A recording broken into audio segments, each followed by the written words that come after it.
Well, good morning everybody, Scott here. I'm doing this on All Out Outdoors and Outdoor Verb channel here today.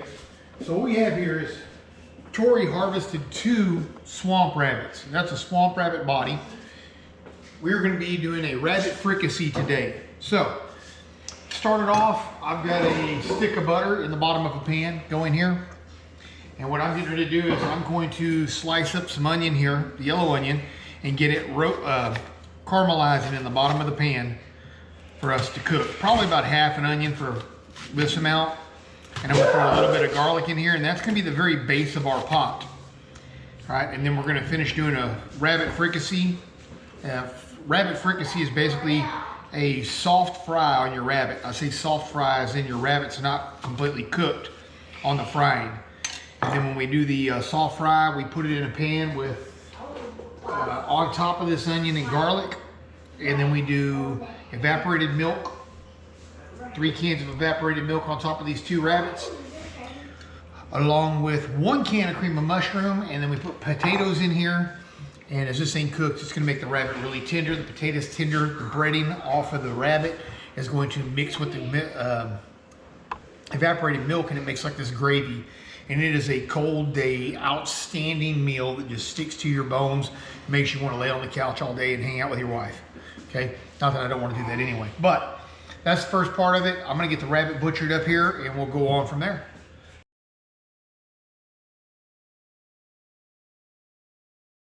Our 2 swamp rabbits here, they're all set up. You don't need this skin that's going to be sitting on top of your ribs and stuff right here. So I generally trim all this off and feed it to the mogs, is what I call them.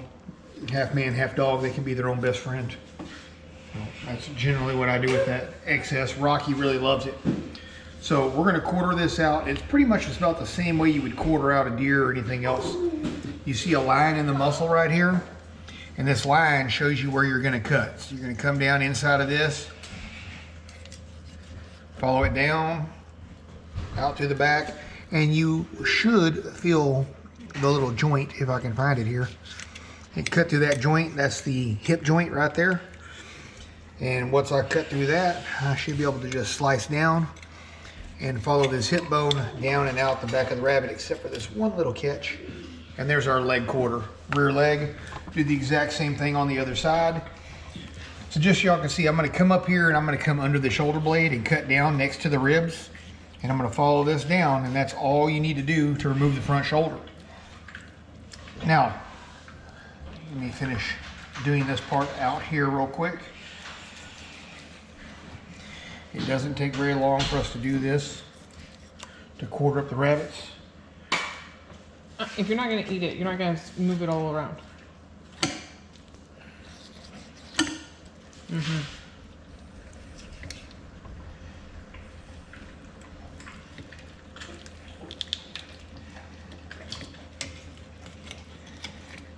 All right, leg quarters. Okay, now you can have it. And I'm going to come right here just above the hip, cut down at an angle on both sides of the hip, and that's going to separate this backbone where I can break it here, give it a little twist, backbone's out.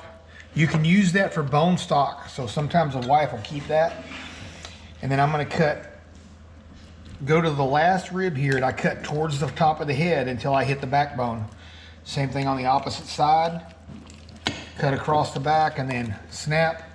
And that's going to take off this piece of back right here.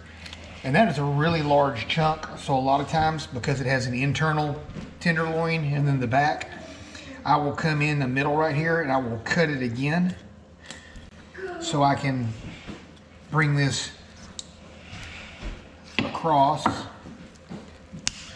snap, and now I got 2 pieces of back strap. All right. Get this other front shoulder off here. Rocky's a scratching. Fine. All right. Now, this part right here on the rib cage, if you put this in the crock pot, in your pot, the rib bones will separate from it, and you'll have a whole bunch of little bones laying in the middle of it. So a lot of times what I do is I come in on the sides of the ribs here, if I get rid of this extra little bit of meat here, And then I just cut the rest of the back strap off the top of the ribs. Okay. And this is also a really good thing to chicken fry, just to make like a, anyway, it's the top of the loin at the top of the shoulders here, where your back straps terminate. It's a rabbit nugget. Rabbit nugget, that's what Tori likes to call it. Johnny really likes it as a, basically like a rabbit strip, because it's not chicken, but it comes off a lot like a chicken strip. Thank you. Thank you, he says. Up there on the other side. Go on, Rocky, you're not getting in this. Go. You two, go. They backed up 3 steps. So y'all see this here, we got front shoulder,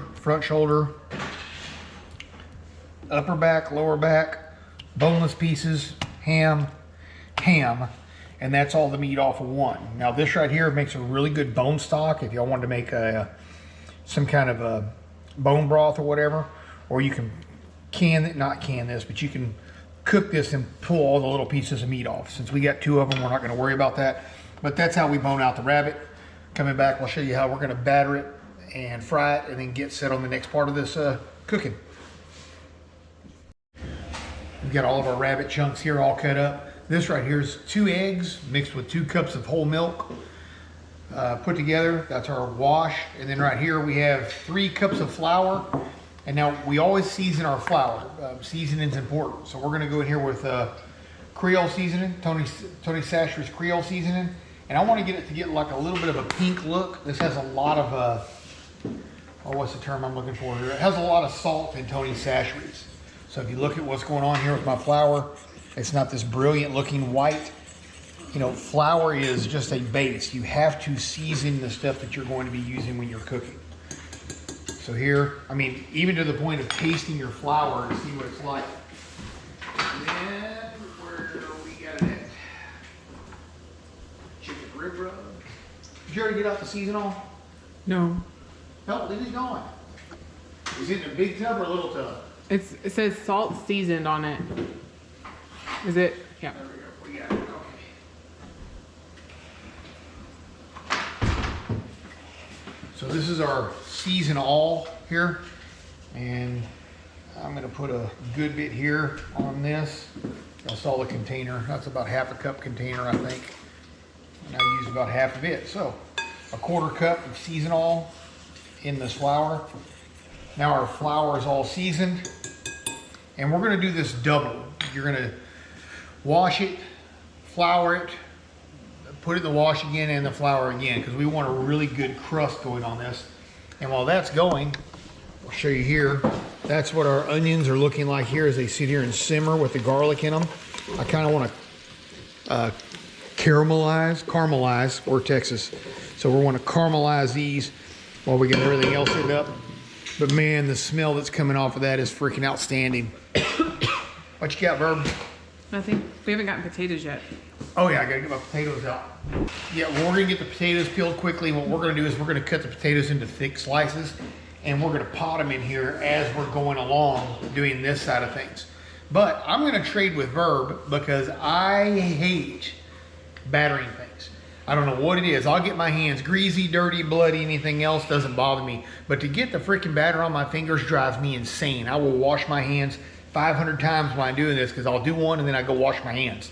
I don't like it, so I'm gonna take over the potato peeling. I usually put the bigger ones on the bottom, but it doesn't have to be like that because it's gonna go in the oven and bake for a few hours to make it all.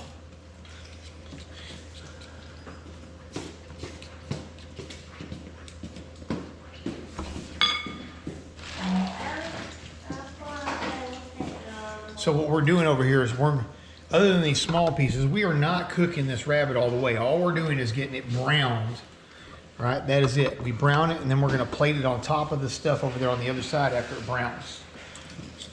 Speaking of brown, your onions are looking real brown. Are they? Caramelized, whatever you want to say.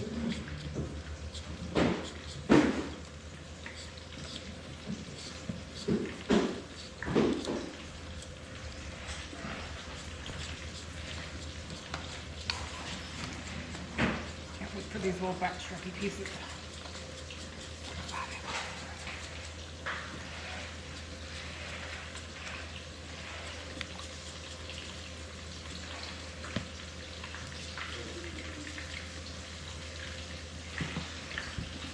How many potatoes you want, Verb? That's probably funny. Those 5 little potatoes? I know who you are. That's true. I do love my potatoes. I'm gonna be the cutter guy. I cut. No, not right now. I'll let you cut the potatoes after I don't know if you're gonna have time, buddy. We're in a hurry. I wanna try. You wanna try? Go get your stool. Yes, sir.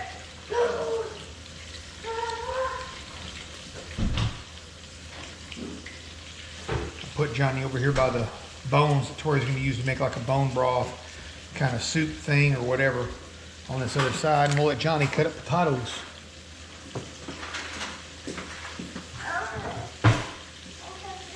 That's fine for you.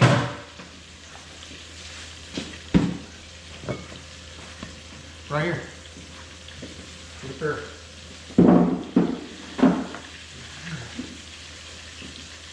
It doesn't have to be anything great. We're just going to cut up the potatoes a little bit. All right, so Daddy will cut up once and see. Look, cut them like this. Okay. Okay? That's it. So you cut the other ones just like Daddy did. Try not to knock them in the sink. Watch your fingers. Just push straight down. You don't have to saw. It's a potato. So you put your finger on top, push it down. Push down with your finger. Push. Ugh. So look, when you push down, put your thumb on top of your blade and push. Oh. Okay? It ain't got to be perfect. We just want them in cubes. Okay? Try it out. All right. So getting ready to flip over our first set of jabbet here. As soon as Verb finds her flipping tool. And these are really thick chunks, so they do not have time to cook all the way. We're just browning it like you see right there. That's all we want. Now we need a little more browning, but it'll be just fine. Okay. And it's up to you how dark or brown you cook it or anything like that. Now it always looks like we have a flour explosion in our home when we do this. That's where we're at. Johnny's over here on the potato slicing world. There you go, good job. That's good. Get your next one. Not the onion. Go. You're getting it. Cut. Good job. All right, we got Johnny over here working. Just watch your man fingers. You're going to cut yourself eventually. No, we just put a glove on it so you don't get blood on our bungee jacket. Our bunny rabbit. What? All right, now we're going to start plating our, putting this in the bottom here. We're going to put it directly on top of our onion. I'm almost done with these. Okay. One more. And we're just going to stack these in here, then get the next set on them. I'm going to put potatoes on them, and then I'm going to start putting in our condensed milk, letting it start to boil as it sits on the skillet. Go ahead and throw it. Are you keeping that tender out for eating on your own? It's a snack tender. Okay, snack tender. All right, I'm going to go over here to Johnny's table and get me a handful of potato. And I'm going to start filling up the gaps inside of this. That's good, that's good, that's good. You don't have to cut them all 500 times, boy. All right, we're going to fill up the spots in the bottom. I think you're going to need more potatoes than that.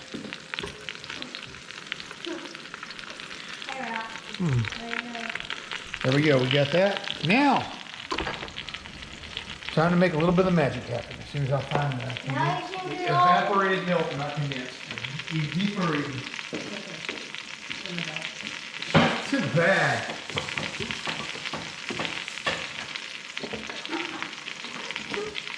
Don't jump around with your knife like that, dude.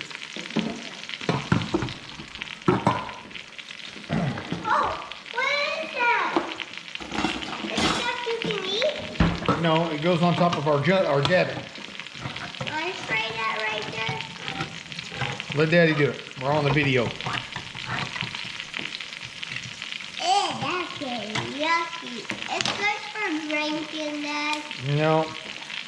Evaporated milk, and we're just going to dump this right on top of our jabbet. Oh, yeah, don't have to Hear it wrap start in there. sizzling as we go. So that's what we got going right there. Now Verb's gonna finish frying up these pieces. We'll plate more potatoes, stack this up, and y'all will be back with us right as we're getting ready to show you and put it in the oven. Daddy, I thought No, don't cut. So Verb's finishing up the frying the last big pieces here. Potatoes are all potted underneath that and stuff, but I like to bring this fluid up where it's almost covering, and we got 4 more big pieces of rabbit to go in here. So it's gonna be 4 cans of the evaporated milk, and then on top, 1 big can of cream of mushroom. And when this all comes together in the pan, they all fall in love in there. It's a feat to behold. Now I am simmering this as I put the stuff in it on a low heat because I don't want to put all this cold liquid in it and then put it in and slow down the cooking process. So as I add it, I keep a little bit of heat on underneath it as a low simmer so I can start getting the temperature up in here on the rabbit, on this fluid, as I'm getting ready to throw it in the oven. So we got this. Now, when we get the last couple of pieces in here, I'm gonna dump the cream of mushroom on the very, very top. And this flour in here on the rabbit is gonna swell, soaking up some of this liquid as it sits in the oven. So after I'm done doing this, we're gonna put it, the whole pot in the oven, covered at what, 350? What it was? Oh, yeah. Okay, 350 degrees, and we're gonna leave it in there for about 3 or 4 hours until our rabbit is tender. And when this is done, if I grab a piece of the rabbit and I go to pull it out, the bone should just pull out of the meat. And we'll show you that as we go through it. Now, Verb fried up a couple of the little shoulder tender back straps up by the shoulder that are boneless. And she cut that and took a bite of it earlier. I didn't get to try it, you know, the Verb. There's another piece of Oh, that. sure. Anyway, I want to get Verb's. What's up? What are you doing? We're cooking. You're cooking stuff. So she's Yes, got we're cooking. she's got the little back straps going in there, frying those up. I got the last little bit here, so I'm going to throw this cream of mushroom on top of it. Here, spread it out, and then there's a rabbit chunk. I'll show everybody that golden fried rabbit chunk right here. You sure you don't want to try it? I'm sure. Go ahead. Is it tender? Mm-hmm. All right. It's delicious. These are Tori's first 2 rabbits that she shot while doing a thermal night hunt with a suppressed 22. And it's really wild because on the suppressed 22 with the quiet rounds we have, you hear the little firing pin go. You hear the firing pin tick, and then you hear it sounds like a sledgehammer hitting a watermelon when the round hits them. Just a big swap. So you know right away whether you missed or hit your target. Trying to watch Tori put those in the oven is a feat. So this is all done. Now we have a lid that is safe to go in our oven here. We're preheating the oven. Right now I'm gonna let it keep simmering to heat that up. And as soon as the oven hits the proper temperature, we'll drop everything in the oven.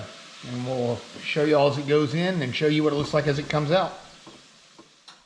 Hit 360. So the oven has finally hit 350 degrees.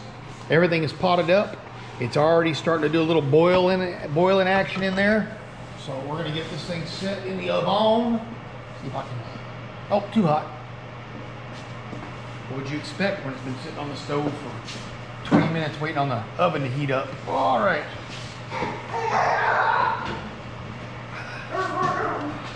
So we have it all potted up in the oven. We'll give it about 3 hours. So I'm gonna go ahead and set a timer here. Timer. 3 hours. Start. All right, so we're on. About 3 hours from now, we should have some very tender rabbit fricassee, which is gonna be outstanding. So stay tuned. Well, it has been about 2 hours and Outdoor Verb is driving me insane about the rabbit. So we're gonna pull it out and check and see if it's done at 2 hours of bake time versus 3. Just so my wife will calm Fukushima down. Get the fork out of here. Let's try Big piece here.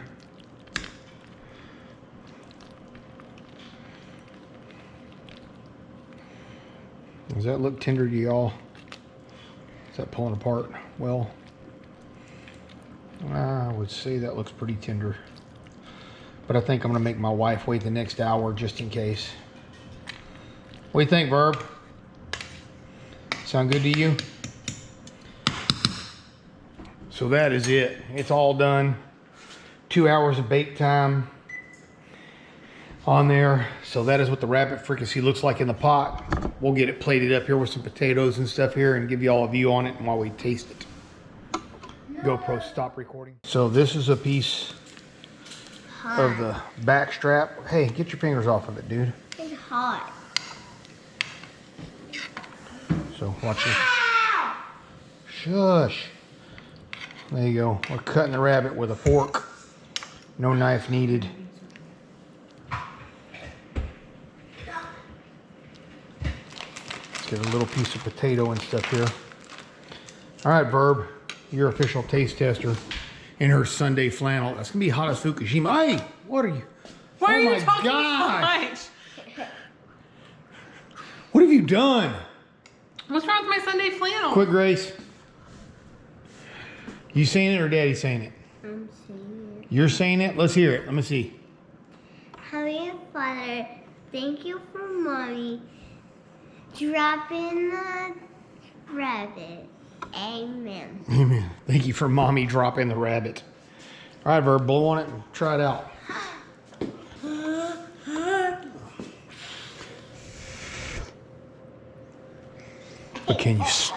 But can you smell that? Oh man.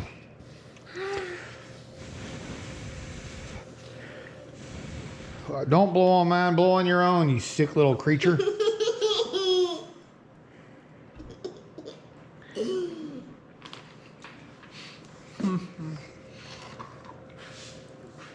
I was gonna try to say it wasn't very good so that I could eat it all, but I really can't. It's so delicious. So what's your favorite meal? Rabbit fricassee. Rabbit fricassee. Rabbit, All right, that's it, everybody.